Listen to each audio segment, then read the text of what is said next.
Greetings. I am Daleth. I was never hired because my sister did more than simply make fun of me during an interview.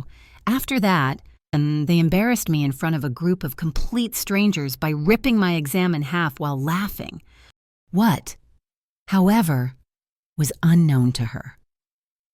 My fiancé was the man who walked in after her, the one she couldn't control. I was beneath her, in her eyes, until the air became quiet, and I could stand tall without her blessing. Have you ever experienced the dissolution of your own family, only to emerge more powerful than they could have ever imagined? Because on this very day, I decided to quit requesting a seat and instead construct the table by myself. Could you please tell me when and where you are listening to this before we start? If you want to discuss family drama, leave a remark. Every surface was made of glass. Sleek, icy, businesslike. As I stepped inside, I caught sight of my mirror, wearing scuffed shoes. I stand tall. It didn't feel right for my name tag to be so heavy. The corners of my resume folder were soft from all the packing and repacking that had gone on over the previous 2 weeks. So I hugged it close. From every screen in the room, the Storm CP logo glared at me, like if it were watching. Others had taken their seats. They exuded confidence and were well-groomed, wearing fancy suits and having flawless hair in an attempt to get their attention. I cracked a fake smile, but they didn't return the gesture. I snatched the lone chair that was free, which was somewhat off-center and not quite in the circle as if it had been reserved for someone who didn't quite fit. I told myself that being seen was more important than belonging. After then, Seraphine walked in as the door clicked. A mug in her hand shouted money, and she was dressed in a navy silk top. Her heels echoed on the tile. Her hair was pulled into a bun that expresses, "I don't have time for you." And her makeup was understated, but perfect. I gasped for air. When our gazes intersected, she made no move to avoid or even recognize me. Complete silence. Her demeanor as she made her way to the table belied the fact that I was her younger sister, that we had ever shared a room, and that she had the power to destroy my first job interview 7 years earlier. As another interviewer gave the session's introduction, Seraphine sipped from her mug and took her place among the panelists.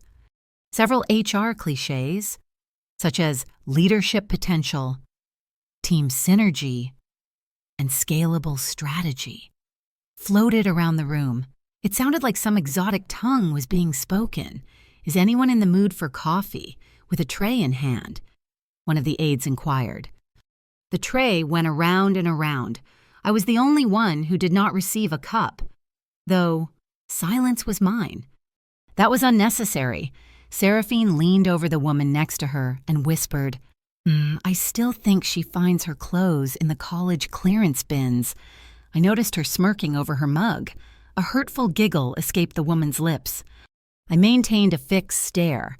She wouldn't get satisfaction from me, and yet, deep down, I felt an unease. I couldn't tear my eyes away from the tables and its faux wood texture. I drew my attention to my breathing.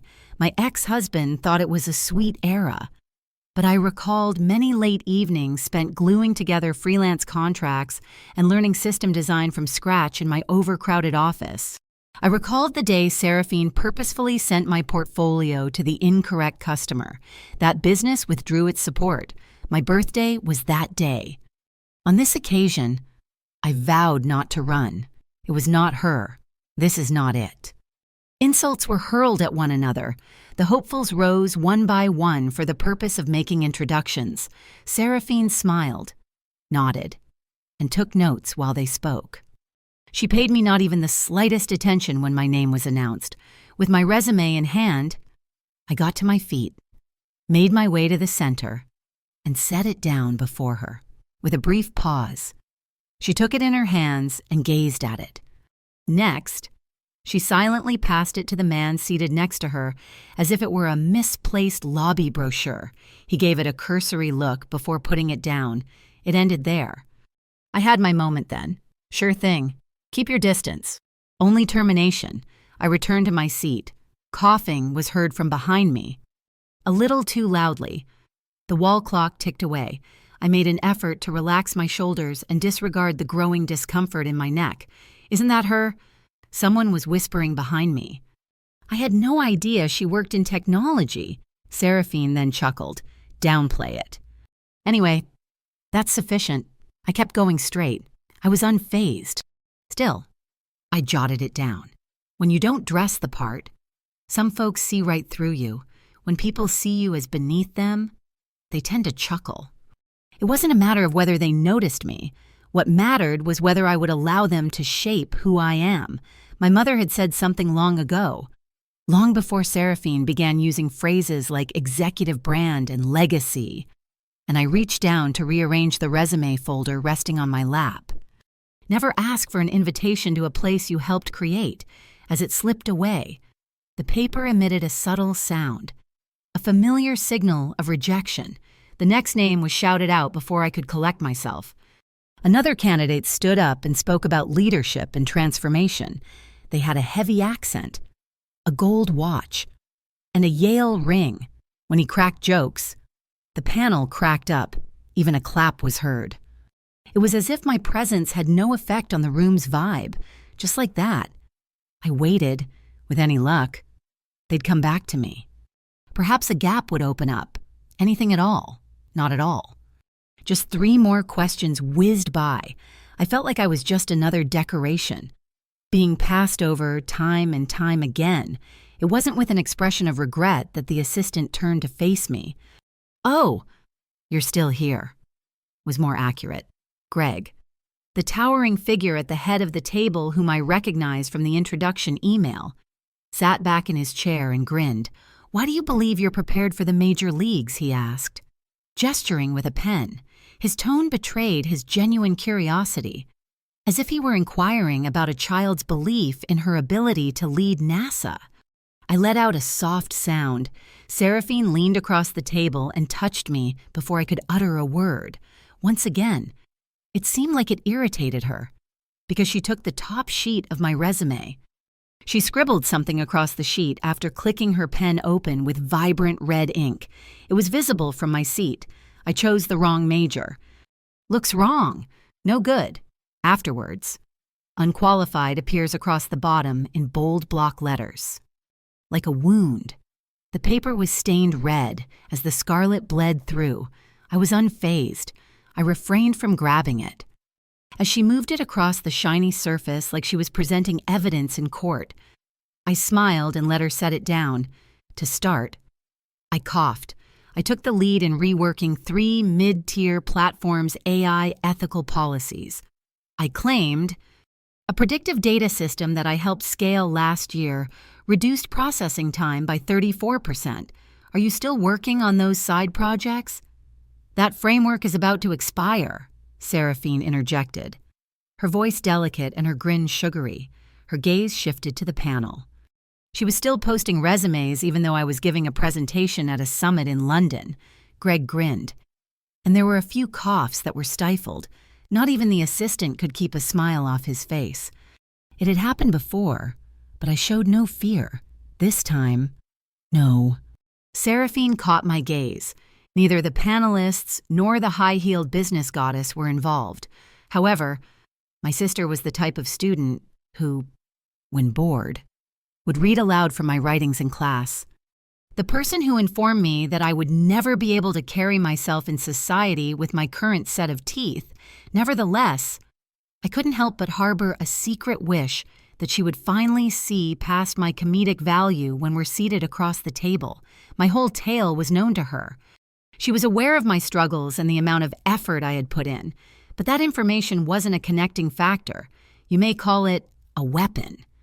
My breathing was deliberate, in and out of my nose. My palms remained motionless. While speaking, I maintained a composed tone. Even if I don't appear like your typical self, you can see the effects. Simply put, you opted not to peruse them. Greg took a seat. Okay. Enough is enough. Feeling optimistic is great. Seraphine tapped the table with her fingertips. At this point, She paid me no attention. She was unnecessary to, there was already damage. And I relished it. Not long after that, one of the panelists slipped my resume, which was now neatly folded in half. Back across the table, he nearly sounded kind as he wished you luck in finding anything suitable. Perhaps the retail sector, with firm fingers. I extended my hand for it, nodded once, and then stood up. "I'll let you know," I whispered. Then I made my way to the entrance. Except I was not returning home until the building's sliding glass doors shut behind me. I kept on walking.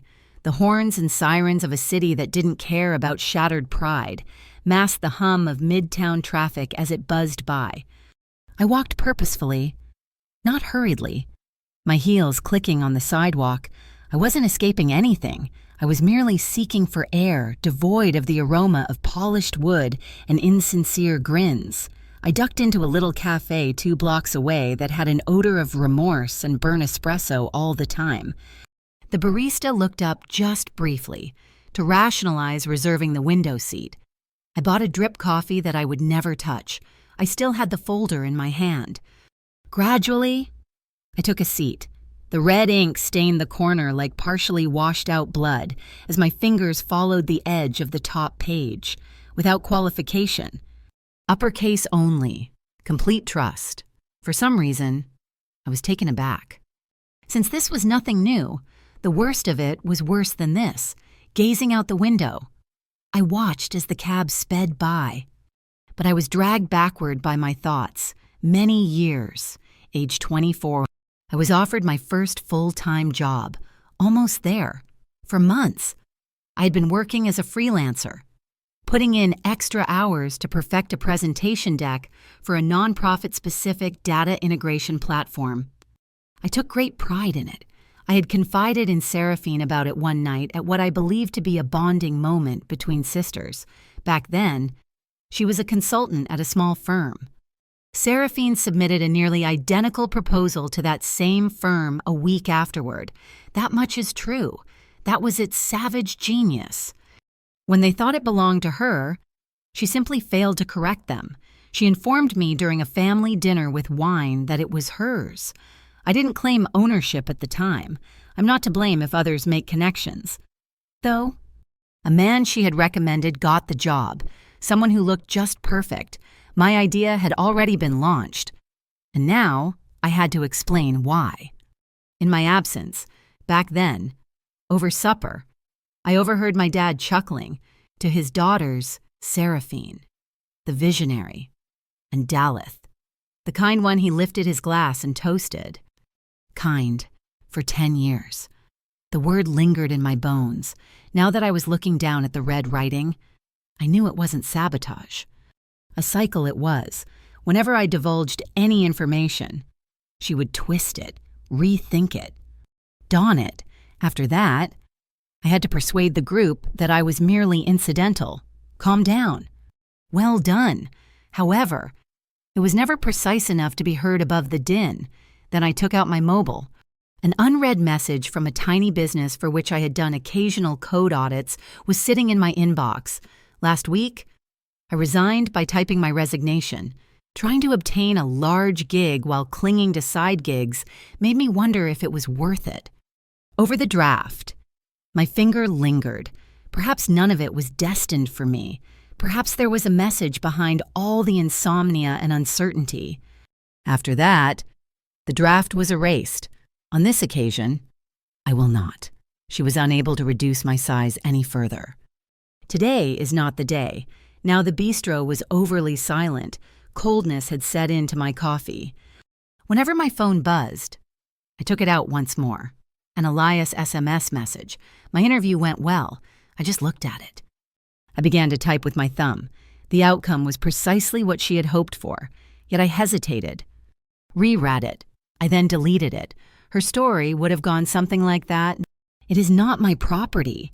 I drew a long breath, observed the flickering cursor with awe. I typed out a single word. Fine. I got to my feet after that. Put my coat on, removing my chair from the table. That wasn't all. The noise from the elevator was unbearable. The building seemed to be alerting me that I had returned. When I got back to the hotel, the guard watching over the front desk gave me the side eye. So did they not? During the open assessment round, I will be there. Simply, I said. He paused. It was then that they reached for the phone. Just a second. He remained silent. I wonder whether he saw anything on my face, some sharp object that could cut through the uncertainty. It took me about 2 minutes to make my way back up. A change occurred in energy as soon as the doors on the 40th floor were opened. My return caught the panel by surprise. It was plain to observe on their faces slender grins, fidgety foreheads. The sneer on Seraphine's face was unmasked. Have you reconsidered letting go was never your strong suit? Silence eluded me, just strolled up to the vacant seat. It was the one they had previously declined. I extracted it by hand, lie down, and did nothing. With an air of dramatic delight, Greg, the senior executive with the picture-perfect tan and an ego that seemed to engulf the room, reclined back. After that, he stated, "How about we make use of that brain of yours because you seem so excited to be here? It's time to find out if this room is worth it." The assistant was indicated to by him. In my path, a hefty package fell, material paper. Physical rather than digital, not using a calculator. I don't have one. Only a pen, an evaluation, rational thought. Computer programs, machine learning, cunningly twisted to evoke a sense of retribution. There are 10 pages, half an hour. "Greg," said the man, "feel free to ask any questions you want. And sure, we're keeping tabs on you." A chuckle was heard. The message was clear. I gave a single nod, took up the pen, and got to work. I could feel the rhythm of each passing second. Their intense eyes were unnoticed by me, a person slurping their coffee, as Seraphine bent over another panelist to whisper something.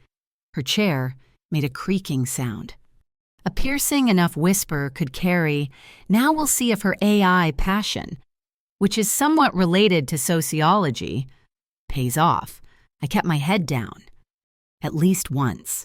My hand hurt and my breath was short by the time I got to the last question. I concluded, though, "Make it spotless, not a single cross-out, end of discussion." The packet was pushed across the table by me. Greg looked unimpressed. The way he turned the pages was reminiscent of perusing a tabloid, which he despised. He sliced it in half thereafter, on purpose. Calm down. Nothing moved in the room, page by page. The sound of ripping paper was louder than any yell. He said something along the lines of, "Good handwriting, but we don't employ fiction writers," as he let the fragments fall into the nearby garbage can. The sound of laughter, from someone. Who it was, I had no idea. A cough then developed from my left side. As I remained sat, I placed my hands in my lap. Seraphine cocked her head as if she were seeing a dog performing an unfinished trick. Her voice sounded almost delicate. "You have always been defiant. No one ever taught me to stop." Coming to a gradual stand, I strode over to the garbage can and bent down to my knees. Gradually, I recovered the paper that he had shredded, doing nothing to salvage it, purposefully avoiding a proof. However, I wished to save this one moment in its entirety, the texture of paper containing responses that were clearly ignored. The brunt of remaining silent, the jagged corners of their timidity. It seemed like someone was uneasy and coughed behind me.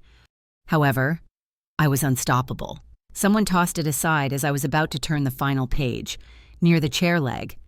Its pointy heel pinned it. "Oh, Seraphine." Her words hung low, barely audible. As she dipped her head ever so slightly, "Is it still important to seek approval?" Standing before her, I raised my eyes to meet hers. Cue the anticipated sobs. Shame? Perhaps. No. I got to my feet. A smile graced my face, a sensation I hadn't felt in years. The sky had already darkened to that blue-gray tone that New Jersey is all too familiar with in the early spring by the time I managed to exit that building once more, moody, fidgety, and prepared to pour. I was numb to the chill, even though it penetrated my blazer. Until I came to the Ridgewood Avenue bakery that perpetually had its lights left on late. I simply continued walking. That dinner 2 nights ago was brought back to mind by the light, that fateful evening that ought to have provided me with all the necessary information. The original plan called for a relaxed family dinner. Father had mentioned in the group chat that we were just getting back on track. The screenplay, however, was already in progress when I arrived. Our destination was Belmont House, a secluded area at the rear. White linen tablecloths and candles. Mom spotted me and waved, but she remained seated.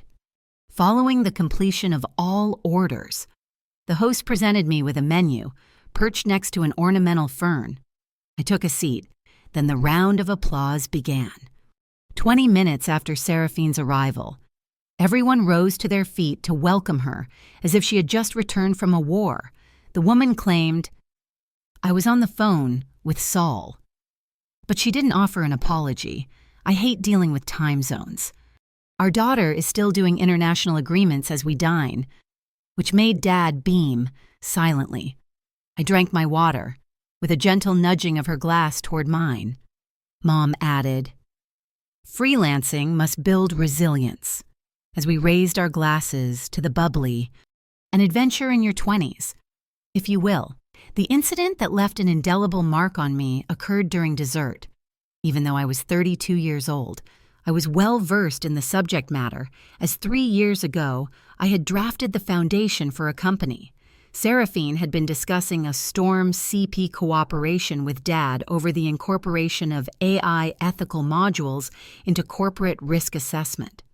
In an innocent moment of sisterly pride and wine, I had told Seraphine about it.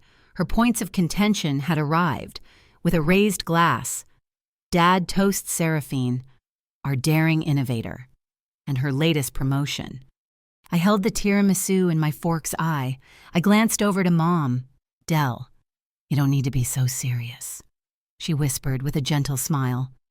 "There will be no contest." I put on an act of friendliness. Not at all.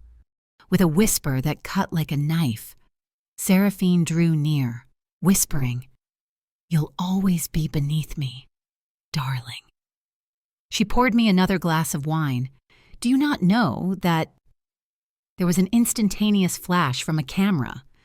This is Mom, catching a precious sister moment, not to mention that I'm beaming, with my chin cocked, lips curled, and my glass raised.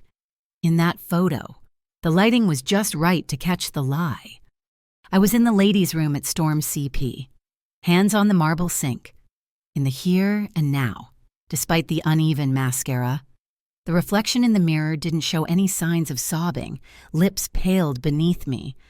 As I rubbed water across my cheeks, I felt the smudges fade away. A booth was opened. Outside, 2 interns were giggling. She utterly failed. Specifically, Greg ripped it to shreds, apparently in full view of alls. Another one let out a giggle. All she did was pick up the pieces, the behavior of a puppy that has been kicked. Didn't Seraphine claim that one to be her cousin? Alternatively, a distant relative? I remained unnoticed as they departed. Nothing shifted on my part. I merely gazed into my own mirror. My gaze was suddenly altered by something. Its suppleness snapped. Steel had materialized. Calm yet assured, I turned around in the corridor and stopped at the glass wall that looked out over the lobby as I made my way back inside. At that moment, I beheld her.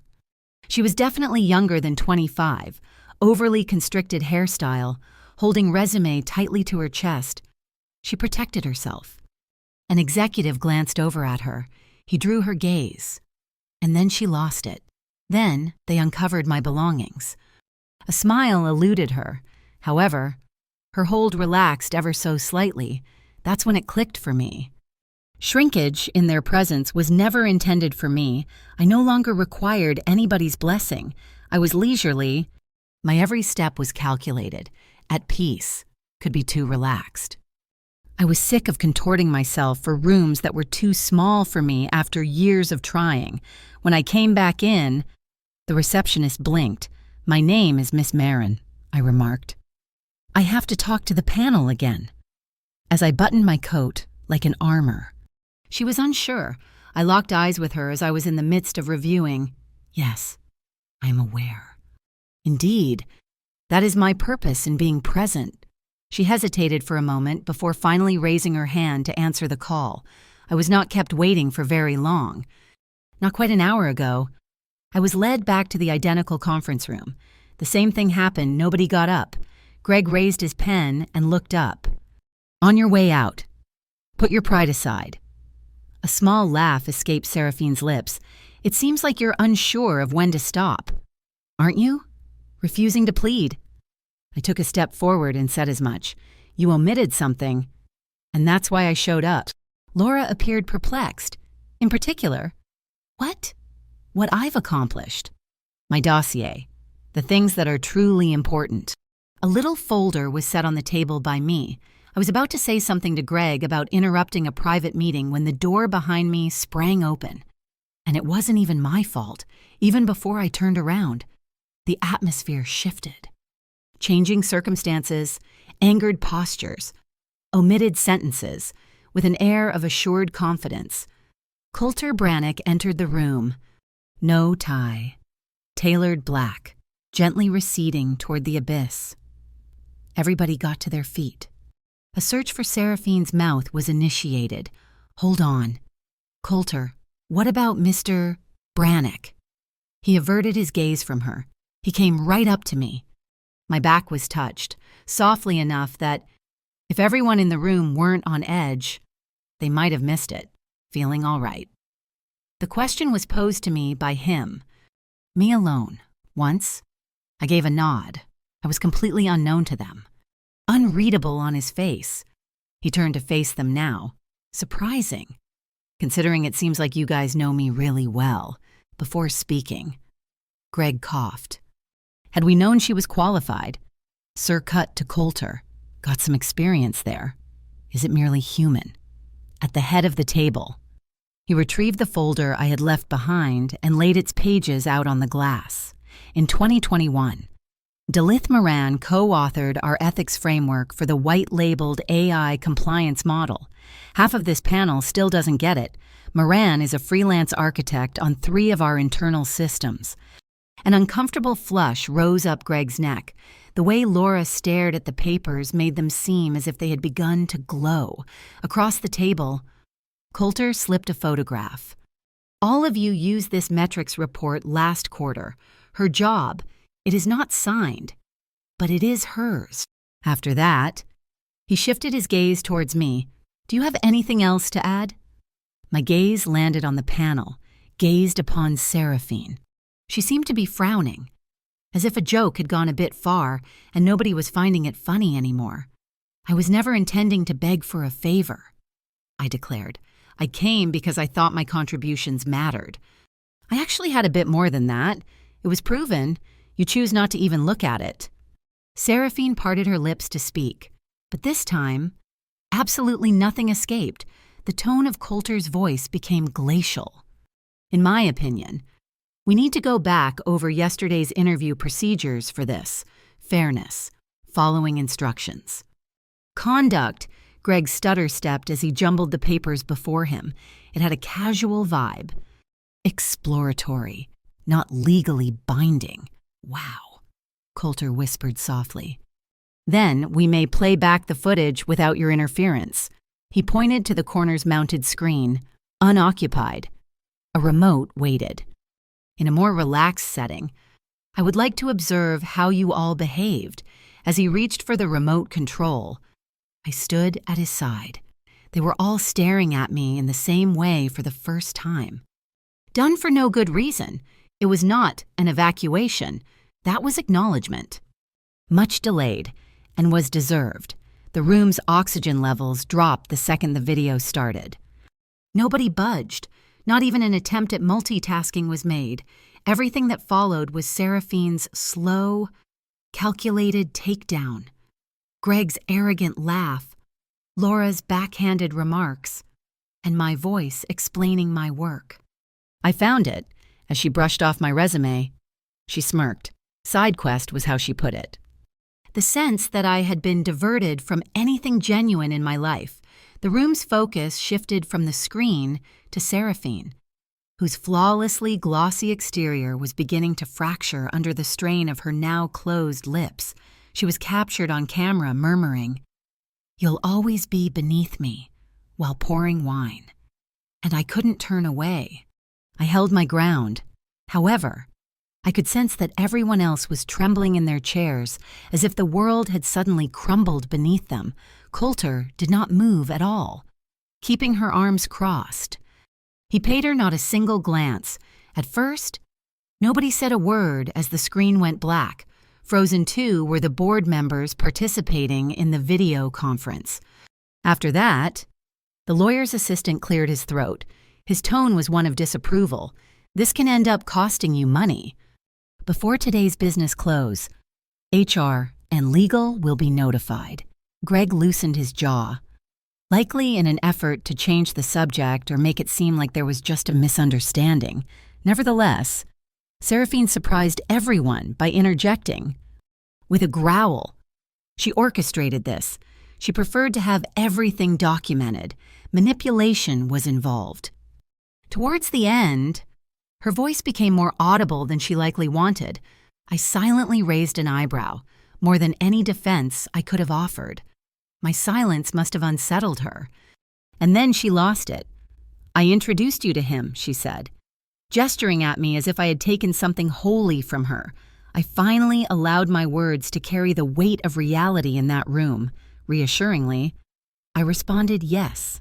"He picked me, and you made sure nobody else did, too." It was possible for a pin to fall. Coulter gently turned to face her, as if he were offering her his final goodbye. "So you're saying in a calm manner that you tampered with her recommendations for jobs. Did you break our own hiring rules? Seraphine made fun of me because I was trying to keep favoritism in the office at bay. I whispered that the only nepotism here was avoiding being seen as being associated with someone you never expected to ascend in the ranks. Out of nowhere." Laura slid her notepad from her grasp. Greg examined his footwear. At this point, nobody was coming to her defense. Although Seraphine whispered these words to herself, she made it clear that her intention was not to harm you. "No," I said. "You were attempting to remove me from existence, to change the narrative, so that you could take credit for yourself in every piece." Despite having my hands tightly curled at my sides, my voice remained unshaken. With a new folder in his palm, Coulter took a step forward. Consistently, he emphasized that there was other evidence that Seraphine was unaware of. In a state of bewilderment and terror, Seraphine blinked. "Where do we go from here?" Subtly, she spoke. And I beheld it at that very second, at the very moment that her strength started to crumble. It wasn't my fault, but all the things she buried were finally starting to poke their heads up. The room grew tight as Coulter ripped open the folder. No one dared to breathe because the paper's gentle slid out was so loud. An internal audit trail from the company's HR system was written down by him in the form of a printed page. Applicant history appeared in the header. Martinez, Marin. There was a lean from the legal advisor. According to him, these remarks were attached when you were submitting your 2019 application. We have confirmed the metadata. It was Seraphine who had the source login. Even if they were brief, the notes hurt. Shows no interest in receiving criticism. I don't think we would get along. History of surprising partnership. These weren't trivial matters. They were the death knell for my career. Coulter remained silent. He could have omitted it. You deleted your sister's candidacy off the ballot by changing internal files. Is that so? He inquired. I was attempting to safeguard the company, Seraphine stated with conviction. You have no idea what it's like to be used as a pawn by someone else, Coulter declared in a definitive tone that you're finished with this. Commencing right away, it seemed as if a gust of wind swept across the space. Calm down. Brutal honesty. Police were alerted, gesturing with a clenched jaw. Seraphine rose to her feet. Just as she was about to go, though, she made one more jump for command. She's not innocent, she said abruptly. Give it a look. See the client email she sent.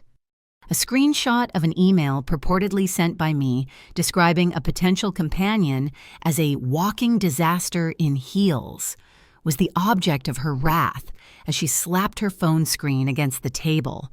My name, email address, and even the corporate tag were all printed on it, but I was previously aware of its existence. With composure, I retrieved a compact black binder from my luggage.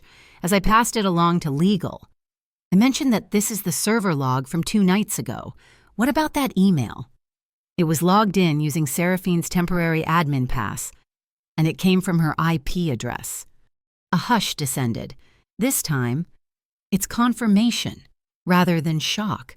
In his chair, Greg reclined. Laura lowered herself to examine her notes. Her shoes piqued the eye of the assistant in the corner, who had previously made fun of me behind my back. A single nod from Coulter indicated an agreement.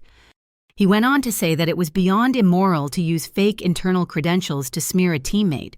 Legal will be contacting you. Seraphine snapped. I take it you believe you've surpassed me. The fact that he chose you alone, it was unnecessary for me to speak louder. I stared into her disintegrating eyes and firmly stated, no, I am no longer subservient to you.